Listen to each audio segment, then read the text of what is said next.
93% des Africains morts sont tués par des Africains. 93% des Africains morts sont tués par des Africains. À la mort de Thomas Sankara, il n'y avait pas un seul Européen présent. À la mort de Sylvanus Olympio, les Européens n'étaient pas présents. Sachez une chose, on n'aurait pas pu tuer Sylvanus Olympio s'il n'y avait pas les Africains. Impossible de le tuer. Car quand on tue Sylvanus Olympio, on doit couper sa veine et boire son sang. Si on ne le fait pas, il ne mourra pas. L'Européen ne savait pas ça.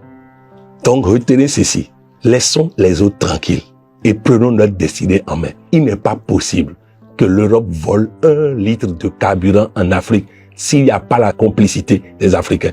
Il ne peut pas rentrer en Afrique. Alors oui, c'est nous, Africains. Nous cessons de nous entretuer. Nous cessons de nous lapider. Nous cessons de nous attaquer les uns les autres. Si nous nous mettons ensemble et nous commençons par consommer africain, si je commence par manger le riz africain de très bonne qualité, si je commence par manger les fruits, les jus, les légumes de l'Afrique, si je commence par consommer les tenues africaines, si je commence par consommer africain, si je commence par épouser africain, vous imaginez, l'Afrique va être le premier continent où non seulement le continent est riche, mais le sous-sol est riche, le sol est riche, mais les hommes aussi seront riches et très riches. Coach Poyon, ne pensez-vous pas que le fait que l'Afrique ait été longtemps pillée, volée, soit en réalité à la base de la pauvreté de l'Africain?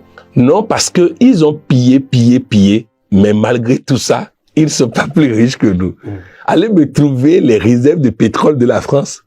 Allez me trouver les réserves d'or, d'argent de la France. Souvent, on dit que les pays africains sont endettés. Ça me fait tellement rire. Regardez le taux d'endettement des pays africains. Regardez le taux d'endettement de la France. Regardez le taux d'endettement des États-Unis d'Amérique. Regardez le taux d'endettement de ceci et cela et vous comprendrez. Non.